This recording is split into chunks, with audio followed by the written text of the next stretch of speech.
Judge గారు, కనిపించేది దృశ్యం, కనపడకపోయేది అదృశ్యం. నా తమ్మునికి వరుసగా 6 ఆడపిల్లలు పుట్టారని చివరిగా పుట్టిన ఆడపిల్లను వాడు ఇలా నీళ్లలో ముంచేసి చంపేశాడు. జడ్జి గారు చంపేశాడు. 6 నెలల పసిపాపను నిర్దాక్షిణ్యంగా చంపేశాడు. జడ్జి గారు చంపేశాడు ఆడపిల్ల అని. ఇప్పుడు వానికి ఏ శిక్ష వేయాలి జడ్జి గారు? ఏ శిక్ష వేయాలి?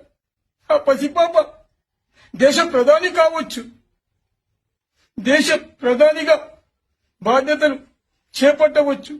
అలాంటి నా తమ్ముడైనటువంటి నీచుణ్ణి మీరు ఉరిసి